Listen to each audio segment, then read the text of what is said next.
দেব দেব মহাদেব, শঙ্কর, শম্ভু, ভোলানাথ, বহু নামে আমরা তাকে বলি। সেই মহাদেবের শ্রী মন্দিরে কয়েকদিন ধরে আজকে আমাদের গ্রামের ছেলেপুলেদের সকলের সহযোগিতা নিয়ে হিন্দু মুসলমানের একটা ঐক্যের বার্তা বহন করে আমরা একটা মিলন মেলা চালিয়ে আসছি। এই মিলন মেলা আজকে বিদায় রজনীতে আমি গতকালই কমপ্লিট করে ভাবছিলাম, আমার ভাইপো রঙ্গলাল দুর্গাপদ ভূঁইয়া বললো এবং তার সাথে দু একজন ছেলে বললো যে আর একটা দিন করলে হতো। তো আমরা একটা দিন বেশি পেয়ে আর একটু বলার সুযোগ পেলাম, আর একটু মানুষদের পুরস্কার বিতরণের জন্য ধৈর্য ধরে সময় দিতে পারলাম, ছেলেদের আবৃত্তির কথাবার্তা বলতে পারলাম, ছেলে মেয়েদের এবং যে মায়েরা কয়েকদিন ধরে এখানে আমাদের কাছে আছে, সময় দিচ্ছে, মহোৎসবে রান্নার সহযোগিতা করেছেন, তাদেরকেও হয়তো আমরা কারো পারিশ্রমিক দিতে পারবো না, অন্তত সম্মান দিলাম মন্দিরের কমিটির পক্ষ থেকে।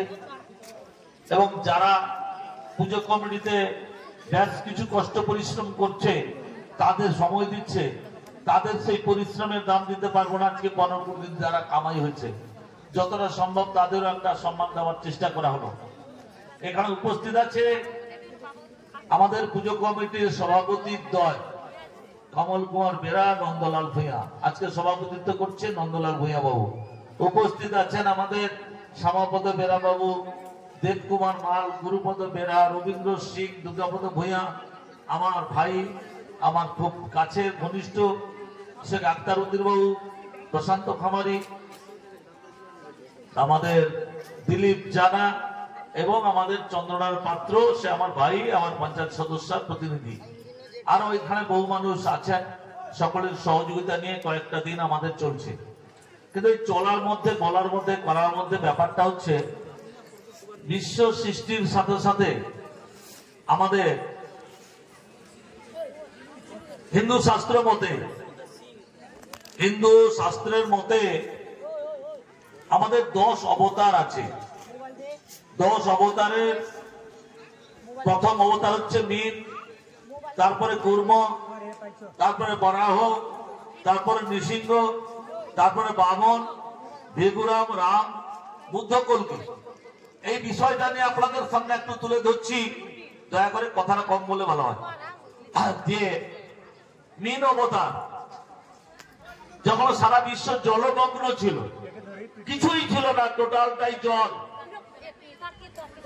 তখন স্বয়ং বিষ্ণু সেই জলে লক্ষ্মী দেবীকে নিয়ে অনন্ত শয্যায় শুয়েছিলেন। আর অনন্ত শয্যায় শোয়ার কারণ হিসাবে যেখানে জল সেখানে মাছ, যেখানে জল সেখানে মাছ, প্রথম সৃষ্টিটা মাছ হয়েছিল বলে আমরা প্রথম মীন অবতার বলি। আর আমরা মৎস্যজীবীরা উপকূল এলাকায় সেই মাছ ধরে জীবন জীবিকা চালাই। আবার উপনিষদে, গীতায়, বেদে আছে যে বেদ উদ্ধারের জন্য নারায়ণ এই সমুদ্রে ডুব দিয়ে বেদ উদ্ধার করেছিলেন মীন রূপে।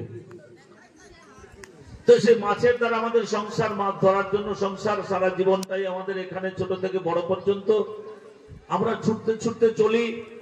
কখন সমুদ্রে 10 টাকার মাছ পাবো, 20 টাকার মাছ পাবো, আমরা কি ভাবি?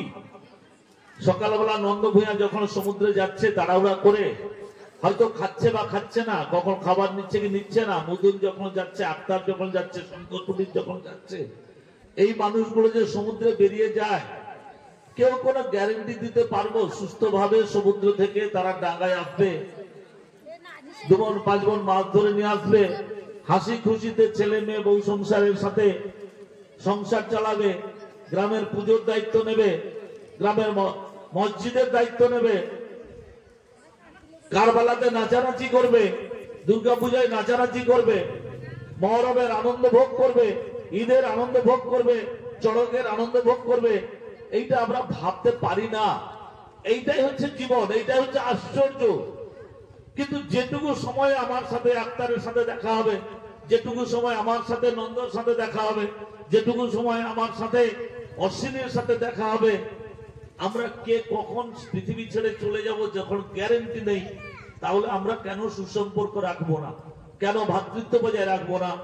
এইটাই হচ্ছে আমাদের প্রধান প্রশ্ন। প্রত্যেকের সাথে প্রত্যেকের যাতে আমাদের সুসম্পর্ক থাকে, সুন্দর মিলন থাকে, মানুষে মানুষে ভেদাভেদ না হয়, মানুষে মানুষের সংস্কৃতি একই থাকে। আমি একজন হিন্দু, আক্তার একজন মুসলমান, আমাকে আঘাত করলে কষ্ট হবে, আক্তারকে আঘাত করলে কষ্ট হবে। আমার গায়ে ছুঁচ ফোটালে লাল রক্ত বেরোবে, তার গায়ে ছুঁচ ফোটালে লাল রক্ত বেরোবে। আমার বিপদে এক বোতল ব্লাড লাগলে ইয়াদুল ছুটে এসে এক বোতল যদি ব্লাড দেয়, আমার জীবন বাঁচবে। আমার সামাপদে বেরার যদি প্রয়োজন হয় এক বোতল ব্লাড, তখন মুদুন এসে দেবে। আবার মুদুনের প্রয়োজন হলে গণেশ মান্না দিবে। এইটাই আমাদের সংসার। তো এই সংসারের মধ্যে কিছু কিছু বিভেদকামী ব্যক্তি, গতকাল যে যাত্রাটা হলো গত সোমবার, কয়েকজন মুষ্টিমেয় ব্যক্তির জন্য, কেউ মৌলানা কেউ ব্রাহ্মণ, তার ব্যক্তির স্বার্থের জন্য মানুষে মানুষে ভেদাভেদ সৃষ্টি করে।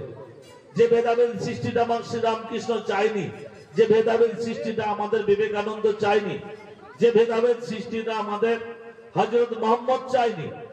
হযরত মুহাম্মদ অন্যায়ের বিরুদ্ধে লড়াই করেছে। একটা জিনিস ভাবুন আপনারা, কুরুক্ষেত্রের যুদ্ধ হয়েছিল পাণ্ডবের আর কৌরবের মধ্যে। তারা তো হিন্দু, এও শিব পূজা করে, সেও শিব পূজা করে, এও মা কালীকে পুজো করে, সেও মা কালীকে পুজো করে, এও শ্রীকৃষ্ণের কাছে ছুটে যায়, সেও শ্রীকৃষ্ণের কাছে ছুটে যায়। তবুও যুদ্ধ হয়েছিল অন্যায়ের সাথে ন্যায়ের সাথে, ন্যায়কে বজায় করার জন্য, ন্যায়কে প্রতিষ্ঠা করার জন্য। কুরু বংশ মহিলাদের মর্যাদা রাখতো না, কুরু বংশ